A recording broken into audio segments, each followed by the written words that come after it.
Olá, meu caro ouvinte, é muito bom ter você aqui conosco para mais um programa Sabedoria para o Coração e mais uma série de estudos nas Escrituras.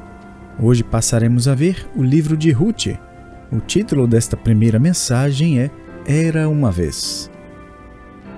Uma revista evangélica que assino trouxe em uma edição diversas ilustrações bastante verdadeiras e engraçadas também sobre o assunto do romance e do amor. Veio até um poeminha que vou adaptar para você. Vamos ver como os homens se identificam com esse poema. Rosas são vermelhas, violetas são azuis. Tulipas são caras demais, então trouxe margaridas que são mesmo ideais. Mulheres, talvez seja essa a razão de vocês poderem se identificar com a mulher solteira que há vários anos vem namorando um rapaz. Ela tentou de tudo e nada funcionou. Ela não conseguiu convencê-lo a fazer um compromisso sério. Então daí ela colocou um anúncio nos classificados com o número do seu telefone. O anúncio dizia simplesmente: procura-se um marido. No dia seguinte ela recebeu centenas de ligações de mulheres e todas elas disseram a mesma coisa: pode ficar com o meu. E o que as crianças têm a falar sobre o amor? Perguntaram a duas delas como o amor verdadeiro se torna realidade.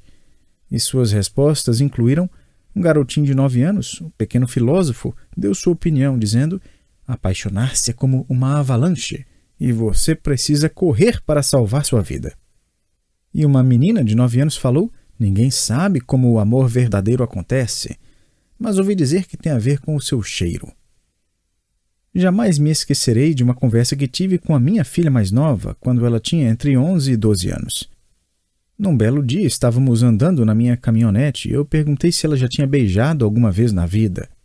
Ela respondeu: não, senhor. E ficou séria. Eu disse: isso é algo maravilhoso, minha filha, que ótimo. Em seguida, ela adicionou: mas olha, um dia, depois da escola dominical lá na igreja, um menino tentou me beijar. Como é? Ele tentou te beijar na igreja? Eu segurei minha língua, mas meu primeiro pensamento foi: quero saber quem foi esse indivíduo. Existe coisa muito pior do que disciplina eclesiástica. Mas ao invés disso, perguntei: e aí, o que você fez? Ela respondeu: eu dei um murro na boca do estômago dele. Lá na sala? Isso mesmo, papai. Você deu um murro na boca do estômago dele? Sim. Eu concluí: que legal, minha filha, muito bem. Bom, se você é um pai que tem filhas assim como eu, talvez tenha passado muitas horas lendo histórias de contos de fada para elas. Ainda me lembro de minhas filhas sentadas no meu colo e eu lendo as historinhas clássicas de contos de fada. Gostavam demais de ouvir Cinderela, Branca de Neve, A Bela Adormecida e outras. Apesar de elas ouvirem as mesmas historinhas repetidas vezes, a animação era sempre a mesma quando o príncipe encantado entrava em cena. Agora, todos nós talvez gostamos de contos de fada, mas sabemos que eles nunca se tornam realidade, não é? Agora, houve sim um conto que se tornou realidade. Ele possui todos os elementos de uma história clássica. Existe uma madrasta deprimida e irada, uma donzela pobre e em perigo, bem como um príncipe rico para ser um herói. O pregador Vernon McGee escreveu: a leitura é parecida com a de um conto de fadas, mas não se trata de uma ficção. Essa suposta lenda é real, não há evidência alguma de uma maçã envenenada, de uma bruxa malvada ou de um sapatinho de vidro. Tudo isso é mentira. Mas essa história é real, haverá bastante evidência da presença da mão de Deus agindo por trás das cenas, organizando todos os detalhes para que a donzela em perigo seja resgatada no momento certo, da maneira certa e pelo homem certo. Esse livro pequeno e poderoso que conta esse conto de fadas tem apenas 4 capítulos e é facilmente lido em menos de 30 minutos. Alguns acreditam que o livro de Ruth foi escrito por um autor anônimo, já outros encontram motivos plausíveis para acreditar que o autor foi o profeta Samuel. Não podemos saber com certeza, mas a antiga tradição judaica considera sim Samuel o autor dessa história de amor. A narrativa apresenta 6 cenas de ação nesse drama de amor verdadeiro. Na verdade, as primeiras palavras do verso 1, nos dias em que, soam de forma bem semelhante a Era uma vez, há muito tempo atrás. Antes de folhearmos várias páginas, deixe-me fornecer a você várias razões por que Deus preservou em nossa Bíblia essa história de amor de apenas 20 minutos de duração. Cada uma dessas razões aumentará a nossa apreciação pelas verdades embutidas no pequeno livro de Ruth. O livro de Ruth, por que Deus o preservou? A primeira razão por que Deus nos fornece em sua palavra o livro de Ruth é para demonstrar o Evangelho da Graça. É fácil ignorar a riqueza dessa verdade quando lemos o livro de Ruth. Na cultura hebraica, o livro de Ruth era um dos rolos lidos anualmente em uma festa. Dentre os rolos lidos anualmente estavam Ester, lido na festa do Purim, Eclesiastes, lido na festa dos tabernáculos, e Ruth, lido na festa das semanas, também conhecida como festa do Pentecostes. Veja bem, é muito mais do que mera coincidência o fato dessa história de um parente resgatador conquistando sua noiva ser lida na festa do Pentecostes, e séculos depois, no mesmo dia de Pentecostes, o resgatador daria início à redenção de sua noiva como noiva de Cristo. Naquele dia, a igreja foi criada. Tudo foi fruto da graça, tanto para Ruth como para a igreja. Nessa história existe uma moça gentia, uma descendente de Moabe condenada pela lei, proibida de adorar no templo de Deus de acordo com a lei que dizia: nenhum amonita nem moabita entrará na Assembleia do Senhor. Deuteronômio 23:3. Contudo, essa moça se entrega a Boaz, pedindo que ele a resgate, algo que tem um paralelo fascinante com a nossa salvação. E ele a resgatou não porque ela alcançou as exigências da lei, mas por causa da sua graça. Ela foi salva. A lei dizia: você não pode. A graça diz: você pode. A lei dizia: afaste-se. A graça diz: aproxime-se. Isso nos conduz a uma segunda razão por que o livro de Ruth foi preservado. A segunda razão por que Deus preservou esse livro em sua palavra é que ele ilustra o amor de Cristo pela sua igreja. O livro de Ruth fornece o único exemplo bíblico detalhado de um Goel, um parente resgatador. A lei de Moisés permitia que um parente próximo ainda vivo se casasse com uma viúva de um parente a fim de providenciar tudo o que ela necessitasse, inclusive uma herança de suas propriedades. Não era como se qualquer homem pudesse se casar com a mulher. Tinha que ser um parente chegado, um familiar. O parente mais próximo tinha o primeiro direito de recusar a tarefa, como descobriremos mais à frente em nosso estudo. Boaz era parente do marido de Noemi e ele poderia legalmente resgatar Ruth se ele assim desejasse. Como resultado, ele se torna uma ilustração de Jesus Cristo e seu amor para com a igreja. Nisso tudo, descobrimos uma das razões para a encarnação do Filho de Deus. Ele se tornou um ser humano, um parente da raça humana, podendo então resgatar a sua noiva. Era isso que Paulo tinha em mente ao escrever em Gálatas 4, versos 4 e 5, mas, vindo a plenitude dos tempos, Deus enviou o seu Filho, nascido de mulher, nascido debaixo da lei, para resgatar os que estavam debaixo da lei, a fim de recebermos a adoção de filhos. Além disso, Boaz não era responsável pela situação deplorável de Ruth. Da mesma maneira, Jesus Cristo não era responsável pela desgraça do pecado que assola a raça humana. Mesmo assim, carregando ele mesmo em seu corpo sobre o madeiro os nossos pecados, para que nós, mortos para os pecados, vivamos para a justiça, por suas chagas fostes sarados. 1 Pedro 2:24. Considere também o fato de que Boaz poderia ter escolhido uma noiva mais apresentável, intocada pelo pecado, não condenada pela lei de Moisés. Da mesma sorte, Cristo escolheu nos redimir quando ainda éramos pecadores. Romanos 5:8. Mas ainda, assim como Boaz teria que ser rico o suficiente para comprar a propriedade de Elimeleque, o nosso Senhor nos deu redenção pelo seu sangue, a redenção dos nossos delitos, segundo as riquezas da sua graça. Efésios 1:7. A proposta legal de Boaz foi dinheiro. A proposta legal de Cristo foi seu sangue. Contudo, grave em sua mente que essa transação não foi fria e sem sentimento. Se você já leu essa história de amor antes, sabe muito bem como a tensão aumenta até que se vê dizendo ao outro provável resgatador: não compre a terra, não queira resgatar Ruth, não diga assim. Boaz ama Ruth. E podemos até ver Boaz dando um pulo de alegria quando aquele outro homem diz a ele: é o seguinte, Boaz, vá em frente, pode ficar com essa terra e com essa mulher. Que emoção não foi essa cena! E a essa altura, depois de várias cenas, você sabe que Boaz mal consegue conter sua alegria. Essa é a alegria de um homem que acabou de pedir uma moça em casamento e ouviu um forte sim. Homens, até esse momento em suas vidas, esse foi o momento de maior alegria. Amém? Jesus Cristo não está dizendo: certo, vou juntar aqui o João com a Maria, acho que eles darão certo juntos. Longe disso, a redenção de um pecador é motivo de celebração e alegria entre as hostes celestiais. Lucas 15:10. Em que ponto a eleição, o despertar dos pecadores redimidos e o chamado para os pecadores se juntar aos convidados se tornou uma transação com o Salvador tão desprovida de emoção assim? É bem provável que isso tenha vindo de nossa herança teológica. Escritores como Jonathan Edwards, em A História da Redenção, e Stuart Robinson, em Discursos sobre Redenção, omitiram completamente o livro de Ruth, apesar de estarem traçando a história da redenção através do Antigo Testamento. Eles acertaram no conceito, mas perderam a paixão ligada a ele.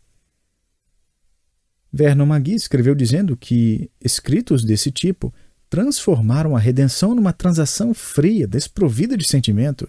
Mas longe disso, redenção é a história de amor de um parente que nem contou o custo, nem calculou lucros e perdas.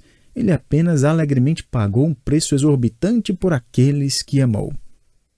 O livro de Ruth declara que redenção não é uma transação comercial, mas uma história de amor. O livro de Ruth não somente demonstra a obra da graça e o amor de Deus, ele faz ainda mais. Uma terceira razão para o livro de Ruth ter sido incluído por Deus em sua palavra foi para defender a genealogia de Jesus Cristo. O livro de Ruth fornece uma linhagem bem clara entre Davi e Judá, a linhagem do futuro rei. Na verdade, a última genealogia entre Davi e Jesus Cristo, que revela o elo entre Davi e Jesus, é a tábua genealógica encontrada no livro de Ruth. A genealogia de Ruth será mencionada por Mateus e Lucas ao traçarem a genealogia de Jesus em seus evangelhos. O elo genealógico no livro de Ruth é tão importante que os eruditos no Antigo Testamento, Caio e Delitzsch, acreditam que esse foi o motivo principal para o registro do livro de Ruth. E existem razões plausíveis para se acreditar dessa forma. É exatamente o livro de Ruth que fornece informações suficientes para Mateus e Lucas provarem que Jesus Cristo é de fato descendente da linhagem real de Davi. Deixe-me fazer mais um comentário a esse respeito. Descobriremos no registro genealógico que a mãe gentia de Boaz, a meretriz Raabe, não se casou com um judeu qualquer. Ela se casou com um judeu da linhagem sacerdotal de Arão. Dessa maneira, Jesus Cristo, que se casou com sua noiva, a Igreja, é não somente um membro da linhagem sacerdotal, ele é o nosso mais superior e último sumo sacerdote. O livro de Ruth revela a graça de Deus, ilustra o amor de Cristo pela sua Igreja, defende a linhagem de Jesus Cristo como um descendente de Davi. Mas existe outra razão. O quarto motivo por que o livro de Ruth foi preservado é que ele serve de prova de que vida piedosa pode ser vivida em meio a uma cultura perversa. Esse conto de fadas que se torna realidade é uma continuação do livro dos Juízes. Ruth, capítulo 1, verso 1 diz: nos dias em que os juízes governavam. Mas que tipo de dias foi esse? Como deve ter sido viver na época dos juízes? A única coisa que precisamos fazer é voltar uma página e ler o último verso do livro de Juízes, que diz: naqueles dias não havia rei em Israel. Cada um fazia o que parecia bem aos seus olhos. Juízes 21, 25. Isso nos informa imediatamente que a bela história de amor entre Ruth e Boaz brilhará num contexto perturbado, pecaminoso e moral, no qual tudo é lícito. Um autor disse que o livro de Ruth é uma pérola em meio ao chiqueiro do livro dos Juízes. Esses são dias de trevas, quando todos fazem o que é correto aos seus próprios olhos. Após ler o livro de Ruth, você pode concluir que essa era uma época excelente para ser uma pessoa temente a Deus, que todos os homens eram bondosos para com as mulheres e mulheres eram discretas e respeitavam os homens. Podemos até sair com a impressão de que todos os proprietários se preocupavam com os seus empregados e o dinheiro era utilizado para auxiliar os pobres. Mas veja bem, nada poderia estar mais longe da verdade. E isso torna a história de amor entre Ruth e Boaz algo ainda mais notável. Como eram os dias dos juízes? Bom, para começar, eles foram os pontos mais baixos na história de Israel, repletos de divisão, crueldade, apostasia, guerra civil e desgraça nacional. Baseado em alguns indicadores que não veremos detalhadamente agora, estudiosos do Antigo Testamento acreditam que Boaz foi um contemporâneo de Gideão e que eles provavelmente se conheciam. Agora, a biografia de Gideão vai de boa a ruim. Ele acabou se casando com várias mulheres. Essas mulheres deram à luz a um total de 70 filhos, os quais foram assassinados a sangue frio logo após a morte de Gideão, Juízes 8 e 9. Ainda existe um juiz chamado Sansão, cuja vida foi marcada por uma fornicação após outra, até que ele vendeu sua alma à sua última amante chamada Dalila. Ela descobriu que o segredo da força de Sansão estava no seu cabelo. Então ela cortou seu cabelo numa noite e os filisteus o capturaram e arrancaram seus olhos. Juízes 19. E aí se vai mais um juiz. Daí existe a terrível história de um levita que tomou uma amante na cidade de Belém. Ele viajou a Efraim, onde sua amante acabou sendo estuprada por uma gangue e morta por israelitas. Juízes 19. Essa história se espalhou por todo o mundo judaico. O ocorrido foi a notícia nas primeiras páginas na Gazeta de Belém. Esses foram os dias dos juízes. Jamais havia existido em Israel uma época tão complicada para se encontrar uma esposa, constituir uma família e viver para Deus, como nesses dias, os dias dos juízes. Entretanto, nas vidas de Boaz e Ruth vemos o santuário de um lar piedoso, o compromisso ao serviço humilde aos necessitados, a descrição de uma figura masculina que pastoreia a sua família, a apresentação de uma figura feminina que busca uma vida virtuosa, a santidade do voto matrimonial e um padrão elevado de casamento e fidelidade, até mesmo na época dos juízes, quando amantes eram tão comuns quanto esposas. Esses foram os dias de trevas dos juízes, e este é o testemunho brilhante de Boaz e Ruth. É possível, sim, viver uma vida piedosa em meio a uma cultura perversa. É possível ser puro, mesmo quando cercado por impureza.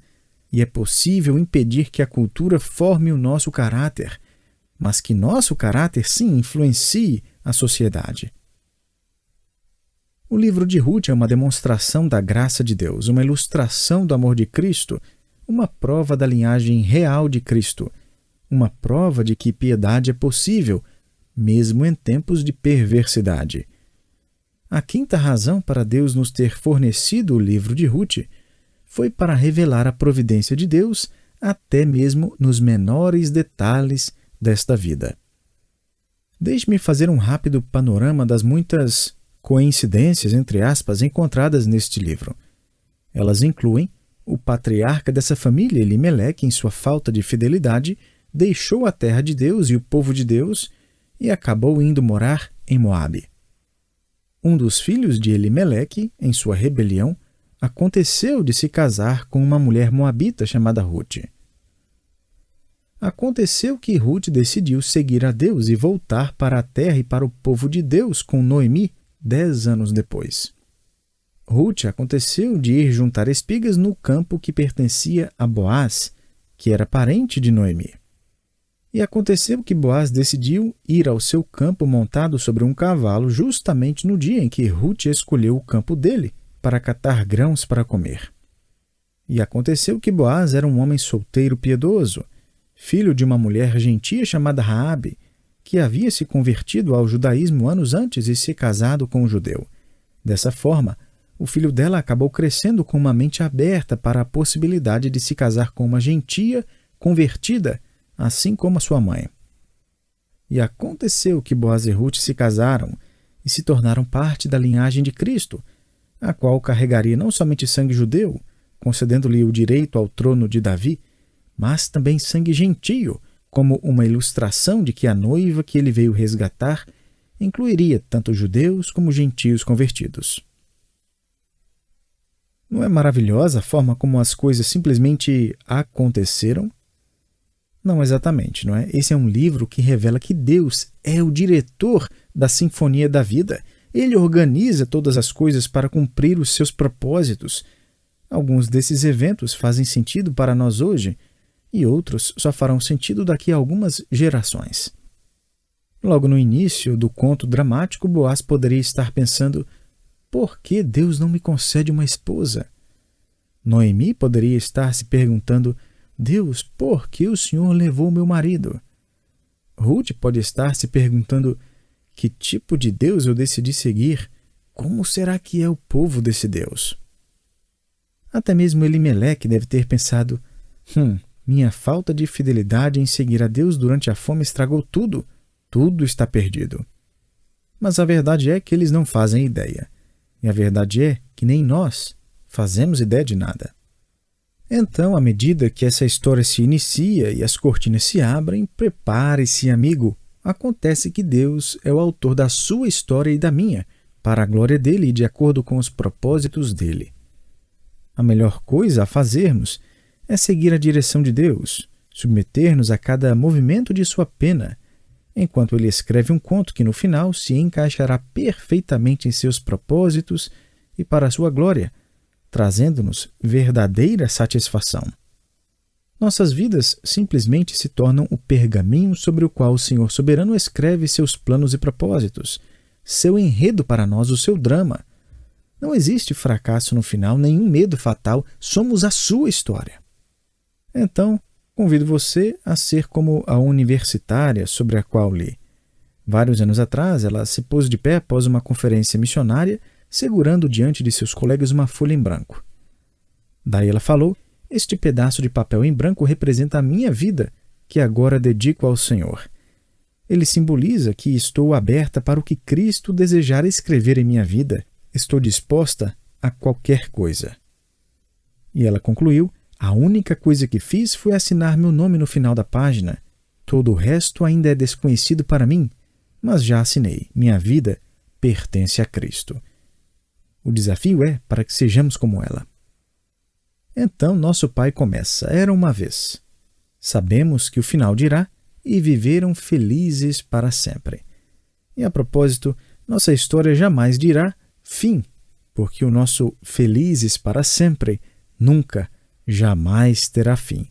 Esse é o contexto histórico por trás do drama de Ruth e Boaz. As cortinas serão erguidas em nosso próximo estudo juntos. Agora convido você a ler o capítulo 1 comigo. Nos dias em que julgavam os juízes, houve fome na terra. E um homem de Belém de Judá saiu a habitar na terra de Moabe, com sua mulher e seus 2 filhos. Este homem se chamava Elimeleque e sua mulher Noemi. Os filhos se chamavam Malom e Quilion, efrateus de Belém de Judá. Vieram à terra de Moabe e ficaram ali. Morreu Elimeleque, marido de Noemi, e ficou ela com seus 2 filhos, os quais se casaram com mulheres moabitas. Era o nome de uma Orfa e o nome da outra Ruth, e ficaram ali quase 10 anos. Morreram também ambos, Malom e Quilion, ficando assim a mulher desamparada de seus 2 filhos e de seu marido. Então se dispôs ela com suas noras e voltou da terra de Moabe, porquanto nesta ouviu que o Senhor se lembrara do seu povo, dando-lhe pão. Saiu, pois, ela com suas 2 noras do lugar onde estivera, E indo elas caminhando de volta para a terra de Judá, disse-lhes Noemi: Ide, voltai cada uma à casa de sua mãe, e o Senhor use convosco de benevolência, como vós usastes com os que morreram e comigo. O Senhor vos dê que sejais felizes, cada uma em casa de seu marido. E beijou-as. Elas, porém, choraram em alta voz e lhe disseram: Não, iremos contigo ao teu povo. Porém Noemi disse: Voltai, minhas filhas, por que iríeis comigo? Tenho eu ainda no ventre filhos, para que vos sejam por maridos? Tornai, filhas minhas, ide-vos embora, porque sou velha demais para ter marido. Ainda quando eu dissesse, tenho esperança, ou ainda que esta noite tivesse marido e houvesse filhos, esperá-los-íeis até que viessem a ser grandes? Abster-vos-íeis de tomardes marido? Não, filhas minhas, porque por vossa causa a mim me amarga o ter o Senhor descarregado contra mim a sua mão. Então de novo choraram em alta voz. Orfa, com um beijo, se despediu de sua sogra. Porém Ruth se apegou a ela. Que Deus o abençoe, meu querido, e espero você para o nosso próximo estudo aqui no capítulo 1 do livro de Ruth. Até lá!